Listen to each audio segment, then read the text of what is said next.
मिल रहा था। अब एक दिन भगवान को ब्रज की बहुत ही ज्यादा याद आ रही थी। जैसे बच्चे बाहर पढ़ते हैं ना, कई बार कईयों के बच्चे जो बाहर पढ़ते हैं तो माँ बाप को भी बच्चों की याद आती है, बच्चों को भी घर की याद आती है, लेकिन काम चलता रहता है। पर कभी कभी इक्का दुक्का दिन होता है जिस दिन बहुत याद आती है। माने उस दिन लगता है कि आज मिल ले, बस एक बार के लिए मिल ले सबसे, कोई दिख जाए थोड़ी देर के लिए ही बस। आज वो भगवान के लिए था। भगवान को ब्रज की इतनी याद आ रही है कि भगवान सब काम तुरंत खत्म करके, भगवान के कमरे में एक बड़ी सी खिड़की थी जिससे यमुना नदी का तट दिखता था। तो भगवान आकर खड़े हो गए कि आज कोई दिख जाए। अरे कोई ग्वाला गैया चराने जा रहा हो वो ही दिख जाए, कोई गोपी दिख जाए, यशोदा मैया दिख जाए, कोई तो दिख जाए आज। उतने में ही कुछ ग्वाल वाल जा रहे थे, सब नए थे क्योंकि भगवान को काफी समय हो चुका है अभी यहाँ आए हुए, कई नए ग्वाले आ गए हैं। तो वो गैया चराकर घर लौट रहे थे। भगवान कहते अरे ये तो वही समय है। जैसे होता है ना कि हम किसी को अपने जैसे बचपन का काम करते हुए देखते हैं तो हमें बचपन याद आ जाता है कि हम भी ऐसा करते थे या हमारे साथ भी ऐसा होता था। तो भगवान कहते कि ये तो वही समय है जब मैं, श्री दामा, मुद मंगल, हम सब गैया चराकर घर वापस लौटते थे। अरे ये निश्चय वही समय है। और एक बार के लिए ऐसा बहाव उठा यादों का कि भगवान भूल गए कि वो कहाँ है। और भगवान जोर जोर से चिल्लाने लगे, अरे श्री दामा रुको, अरे मैं भी आ रहा हूं, अरे आज बड़ी देर हो गई, आज तो मैया बहुत बरजेगी, अरे बलदाऊ भैया आप कहां पीछे चल रहे हो। और जब एक बार उनका ध्यान थोड़ा भटका तो उनको समझ आया कि वो कहां है। और जब समझ आया तो भगवान फूट फूट कर रोने लगे। यानी इतनी तेज रो रहे हैं भगवान कि बगल के कमरे में उद्धव जी बैठे थे, उनको आवाज पहुंच गई। वो भागते हुए आते हैं, भगवान को गले से लगा लेते हैं, प्रभु आप क्यों रो रहे हैं। भगवान कहते उद्धव मुझे ब्रज की बहुत याद आती है, मुझे गोपियों की बहुत याद आती है, मुझे नंद बाबा की बहुत याद आती है, मुझे यशोदा मैया की बहुत याद आती है। भगवान कहते हैं कि यशोदा मैया जैसी मैया युगों युगों तक किसी को नहीं मिलेगी। अरे मैं जब तक वहां रहा मैंने उन्हें एक सुख नहीं दिया। आए दिन कोई ना कोई दरवाजे पर आता, तुम्हारे बेटे ने ये कर दिया, तुम्हारे बेटे ने वो कर दिया, पर उनका प्रेम घटने की बजाय और बढ़ता गया। तुम्हें पता है एक दिन मैं गैया चराकर घर थोड़ी देर से लौटा, सिर्फ थोड़ी देर, वो मुझे गले से लगाकर रोने लगी। वो कहती कन्हैया तू देर मत किया कर, तू देर करता है ना मेरा कलेजा अपनी जगह छोड़ देता है। आज कितना समय हो गया है मुझे नहीं गए, वो कैसे रह रही होगी मेरे बिना।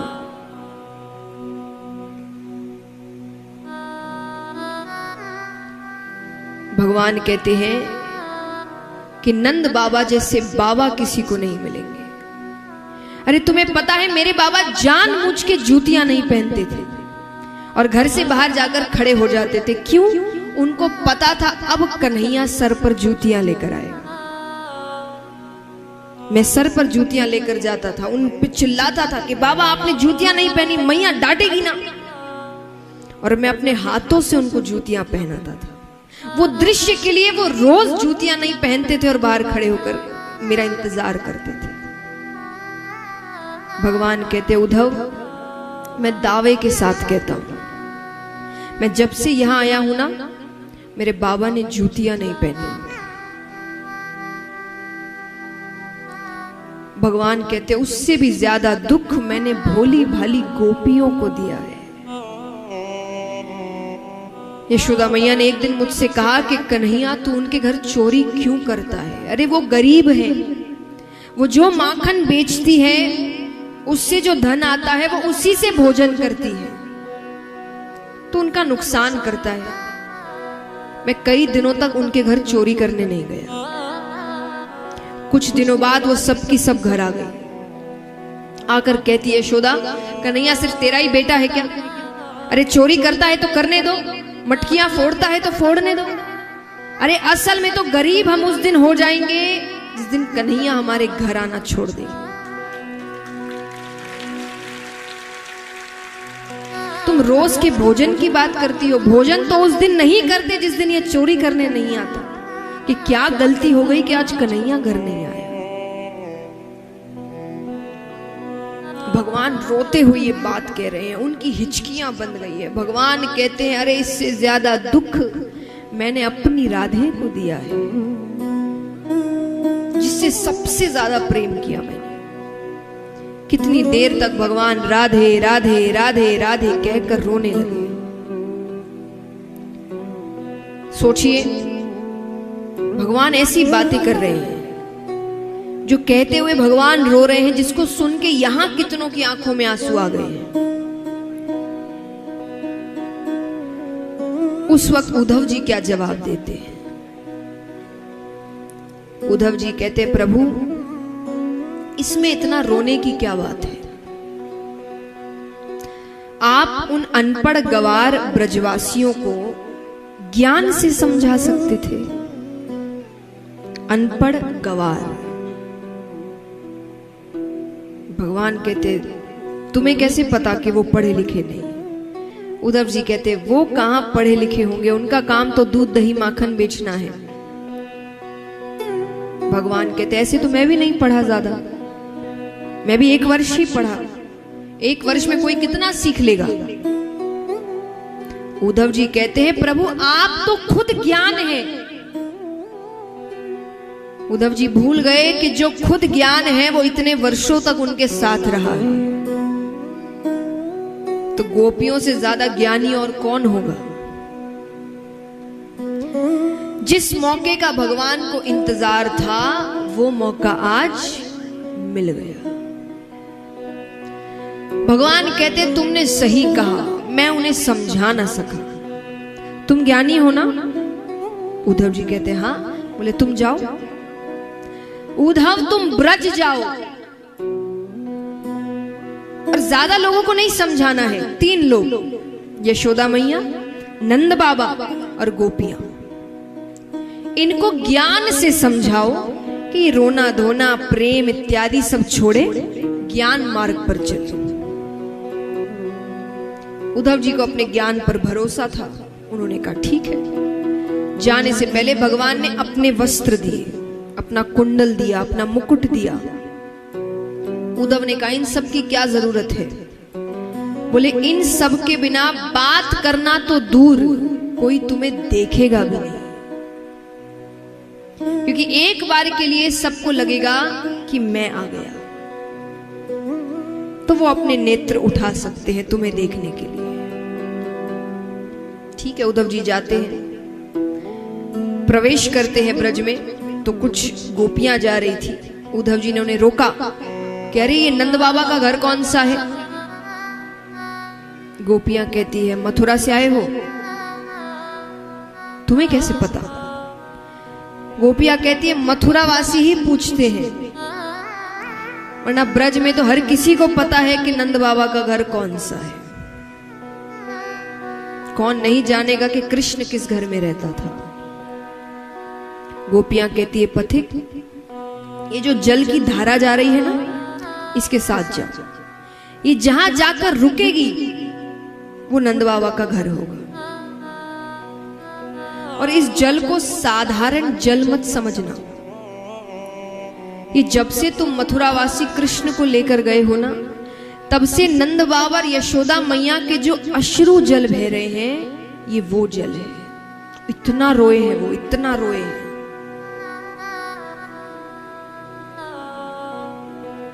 जाते हैं उद्धव जी। भगवान ने सबका हुलिया बताया था, कौन कैसा दिखता है, कौन कैसे बात करता है। तो उद्धव जी ने बाहर से आवाज लगाई, नंद बाबा, ओ नंदराय जी। तो किसी की आवाज आती है, कौन? मैं उद्धव हूं, कृष्ण का मित्र, उसका संदेश लेकर आया हूं। तो एक व्यक्ति बाहर आता है, दुबला पतला शरीर, आंखें अंदर तक धसी हुई, झुर्रियां पड़ गई है, कांपती हुई आवाज, कहो मैं नंदराय हूं। जो हुलिया भगवान ने बताया था नंद बाबा का, उससे इतना भी मेल नहीं खा रहा है। उद्धव जी प्रणाम करते हैं, नंद बाबा ने अंदर बैठाया। नंद बाबा कहते थके हुए लग रहे हो, मैं भोजन लेकर आता हूं, घर पर नहीं है।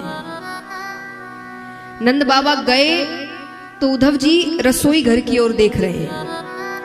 रसोई घर में जाले पड़ गए, मानो जब से कृष्ण गया है उस घर में खाना नहीं बना है। नंद बाबा भोजन लाते हैं, उनको भोजन कराते हैं, बात करने बैठ ही रहे हैं कि इतने में यशोदा मैया की आवाज आती है कि अरे किससे बात कर रहे हो। उनकी नजर जैसे ही उद्धव जी पर पड़ी, वो एक बार के लिए भागती है, कन्हैया तू आ गया।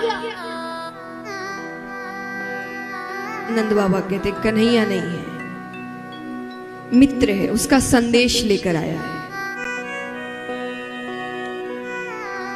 यशोदा मैया कहती है बचपन में कन्हैया जब रोता था ना, मैं सारे काम छोड़कर उसको गोद में लेती थी कि वो रोए ना, मैं उसको रोते हुए नहीं देख सकती थी। आज उसकी मां कब से रो रही है, उसके पास समय नहीं है, अपने मित्र को भेजा है। उद्धव जी कहते हैं मैया कन्हैया को खुदगर्ज मत समझना, वो आप सबको बहुत याद करता है। मैं जब यहां आ रहा था तो देवकी माता ने मुझे कहा कि यशोदा से जाकर कहना कि यशोदा धन्य है तेरे लालन पालन को। पर तूने मुझे बताया, क्योंकि जब भगवान रह रहे थे तब देवकी माता यशोदा मैया से बात करती थी कि उसको क्या खिलाऊं, उसको क्या पसंद है। तो देवकी माता ने कहा कि तूने कहा था कि कन्हैया बहुत चंचल है, दिन भर बाहर खेलता रहता है, मस्ती करता है, शैतानी करता है, पर यहां तो वो घर के बाहर कदम ही नहीं रखता। शैतानी करना दूर, मैंने उसको आज तक मुस्कुराते हुए नहीं देखा। देवकी माता कहती है तुमने कहा था कि वो खाने पीने का बड़ा शौकीन है, उसको तुम दिन में 8 बार भोजन कराती हो। मैंने एक दिन उसकी थाली में गौ रस से बनी एक मिठाई रखी, जो कन्हैया थाली को हाथ जोड़कर बैठता था, उस दिन थाली छोड़कर चला गया। क्यों? वो जाकर कहता है उद्धव देव की माता से कहना मेरी थाली में गौ रस से बनी कोई चीज ना रखे, मुझे यशोदा मैया की याद आती है, मुझे मेरे ब्रज की याद आती है। यशोदा मैया इससे ज्यादा सुन ही नहीं पाई, मूर्छा को प्राप्त हो गई। नंद बाबा उनको उठाकर दूसरे कमरे में सुलाते हैं। नंद बाबा कहते ये इतनी ही देर आराम करती है जब तक बेहोश रहती है, वरना पागलों की तरह ब्रज में घूमती है। हमारा कन्हैया चोरी करता था ना, तो हर घर में जाकर कहती है कि कन्हैया चोरी करने आया क्या, तुमने बांध के रखा है ना उसे, अरे उसको लौटा दो, मैं किसी का नुकसान नहीं करने दूंगी, उसको वापस कर दो। वृक्षों से कहती है तुमने कन्हैया को देखा क्या, अरे वो कहां चला गया है। गोवर्धन पर्वत से प्रार्थना करती है तुम्हें तो बहुत मानता था वो, अरे वो कहीं दिखे तो उससे कहना कि उसकी मां उसको बहुत याद करती है। उद्धव जी को अपना काम याद आता है। उद्धव जी कहते बाबा आप सौभाग्यशाली है कि कृष्ण ने आपके यहां जन्म लिया, पर वो किसी का पुत्र नहीं है, वो परम पिता परमेश्वर है, वो किसी का बेटा नहीं है। नंद बाबा कहते मैंने तो तुम्हें कोई बहुत समझदार बालक समझा था, अरे तुम तो बड़े साधारण से निकले। क्या कहा? वो किसी का बेटा नहीं है, वो भगवान है। अरे भगवान के एक लक्षण नहीं है उसमें। भगवान सबका पेट भरते हैं, अन्न का भंडार है जिसके पास, तो जिसके पास अन्न का भंडार है वो भूख से तड़प सकता है। मैंने कन्हैया को भूख से बिलखते हुए देखा है, रोते हुए देखा है। तुम कहते हो भगवान है। अरे भगवान कहते सत्य की राह पर चलो। मेरा बेटा बात बात पर झूठ बोलता है, चोरी करता है, तुम कहते हो भगवान है। और चलो मान लिया मुझसे गलती हुई कि मैंने उसको बेटा कह दिया, पर क्या भगवान से कभी गलती हो सकती है? हो सकती है भगवान से गलती। उसने मुझे बाबा कहा है, उसने यशोदा को मैया कहा है। कोई उससे अगर कह देता कि तू इनका छोरा नहीं है तो वो गुस्सा हो जाता। वो यशोदा से आकर कहता कि मैया कह दे जा मरी से कि मैं तेरो छोरो। तुम कहते हो भगवान नहीं। और अंत में नंद बाबा ने ऐसी बात कह दी जिसके बाद उद्धव जी को कुछ सूझ ही नहीं रहा बोलना। नंद बाबा कहते और चलो मान लिया मैंने कि वो भगवान है, तो तुमको लगता है कि तुम्हारा ये बता देना कि वो भगवान है मेरी विरह वेदना कम कर देगा? अरे आज तक तो मुझे लग रहा था कि मेरे बेटे ने मुझे छोड़ दिया। बहुतों के छोड़ देते हैं, पर भगवान तो है। जब हर कोई छोड़ देता है तब कौन साथ देता है? भगवान। मैं उसके भरोसे जी रहा था, पर तुमने क्या बोल दिया? तुम्हारे हिसाब से भगवान मेरा घर छोड़कर चले गए, तो अब किसके सहारे रहूं? ज्ञानी से ज्ञानी भी आपको यही समझाता है कि दुनिया में हर कोई साथ छोड़ सकता है, लेकिन भगवान साथ नहीं छोड़ते। लेकिन अगर उद्धव जी की बात माने तो नंद बाबा का घर तो भगवान ही छोड़कर चले गए। नंद बाबा कहते अरे ये क्या कह दिया तुमने? जिस विरह वेदना को कम करने आए थे तुमने तो उसमें और घी डाल दिया। नंद बाबा और रोने लग जाते। उद्धव जी को कुछ समझ नहीं आ रहा, क्या जवाब दे इस पर। वो चुपचाप वहां से चले गए। थोड़ी दूर जाते हैं कि कुछ गोपियां बैठी है, आपस में बात कर रही है। एक गोपी कहती अरे इस सोने का रथ किसका है? दूसरी ने कहा तुम्हें याद नहीं? अरे वो अक्रूर इसी रथ में तो आया था कृष्ण को लेने के लिए, अब क्या लेने आया है? गोपी कहती है कंस की हत्या हो चुकी है, उसका श्राद्ध होगा, तो मांस लेने आया होगा। श्राद्ध में मांस कौन परोसता है? अरे दैत्यों के श्राद्ध में मांस ही परोसा जाता है। चलो परोसा भी जाता होगा तो मांस यहां कहां मिलेगा?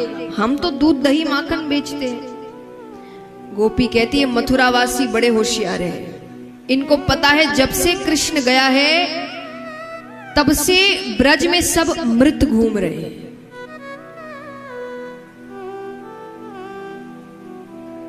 और इन्होंने तो अपने स्वाद का भी ध्यान रखा है, क्योंकि जो प्रेमी होता है उसका हृदय मीठा होता है। तो एक गोपी कहती है अच्छा तो तुम्हारा हृदय मांगेंगे तो तुम दे दोगी? वो कहती है क्यों नहीं? अरे मामा के श्राद्ध में भांजा भी तो होगा, सब काम तो वही देख रहा होगा। वो दूर से देखकर पहचान जाएगा ये किस गोपी का हृदय है। हम उसके पास नहीं जा सकते, हमारे हृदय को ही देख ले वो कि कितनी पीड़ा हो रही है हमें। ऐसे भाव मीराबाई के थे। मीराबाई रोज भगवान के भजन करती थी और रोज भगवान आते थे सुनने। एक दिन भगवान ने सोचा थोड़ी परीक्षा लेते हैं। नहीं आए भगवान, वो गाए जाए रोए जाए, भगवान आ ही नहीं रहे। अंत में वो परेशान हो गई, वो थक गई, वो हार गई। तो एक पेड़ के नीचे बैठी थी, पेड़ पर एक कौवा बैठा था, वो बहुत आवाज कर रहा था। तो उसने कौवे से कहा क्या कि काढ़े कलेजो मैं धरूं रे कि काढ़े कलेजो मैं धरूं रे, कागा तू ले जा। तुझे भूख लग रही है इसलिए आवाज कर रहा है ना, मैं अपना कलेजा निकाल कर देती हूँ खाने को, लेकिन शर्त है यहां नहीं खाना। कहां खाना? कि काढ़े कलेजो मैं धरूं रे, कागा तू ले जा। और जाते सामरो पिया बसे, वो देखे तो खा। कि जाते सामरो पिया बसे, वो देखे तो खा। उसके सामने खाना, उसको समझ में आना चाहिए दर्द क्या होता है, उसको मजाक लगता है ये सब। यही भाव गोपियों के हैं। अब उद्धव जी उनको दिखते हैं, उद्धव जी को बैठाती है, समझ जाती है कि कृष्ण ने भेजा है। गोपियां कहती है जो वस्त्र आपने पहने हैं कृष्ण ने पहनाए हैं। उद्धव जी कहते हैं हाँ, तुम्हें कैसे पता? बोले वो सुगंध कैसे भूल जाए। और ये जो इतने सोने के वस्त्र उसने अपने पहनाए हैं, अपना ऐश्वर्य दिखा रहे हैं हमें, वरना इस गांव में इतने सोने की क्या जरूरत। बता रहे हैं कि राजा बन गए हैं। उद्धव जी कहते हैं तुम्हारे लिए संदेश भेजा है, नंद बाबा यशोदा मैया के लिए संदेश भेजा है। अरे तुम्हें समझाने आया हूं कि ये रोना धोना छोड़ो, ज्ञान मार्ग पर चलो। गोपियां कहती है उद्धव जी बड़े ज्ञानी है ना आप? हाँ। एक बात बताइए, आपने कहा मन ज्ञान मार्ग पर लगाओ। मन कितने होते हैं? दिल कितने होते हैं? एक। गोपियां कहती कब का कृष्ण को दे दिया, अब मन बचा ही नहीं कहीं लगाने को। अगर वो वापस कर दे तो ज्ञान मार्ग पर ही लगा कर देख लेंगे। हमारे पास मन ही नहीं है लगाने। अरे उद्धव जी कहते हैं ये रोध होकर कुछ नहीं होगा, वो किसी का पुत्र नहीं है, वो परम पिता परमेश्वर है, वो भगवान है, वो एक शक्ति है, उसका कोई आकार नहीं है, उसके हाथ नहीं, उसके पैर नहीं, उसकी आंखें नहीं। गोपियां कहती आंखें नहीं तो किसकी आंखों में यशोदा मैया मोटा मोटा काजल डालती थी। हाथ नहीं तो किसने हमारी मटकियां फोड़ी, पैर नहीं तो कौन हमारी गैयाओं को चराने ले जाता था। अरे इतनी मुश्किल तो उसमें हमने प्रेम रस भरा था, आप उससे फिर से रूखा सूखा बनाने पर तुले हुए। गोपियां कहती है कि इतनी मुश्किल से तो हमने उसमें प्रेम रस भरा है, और तुम ये नहीं वो नहीं आकार नहीं कर करके उसको फिर से रूखा सूखा बना रहे हो।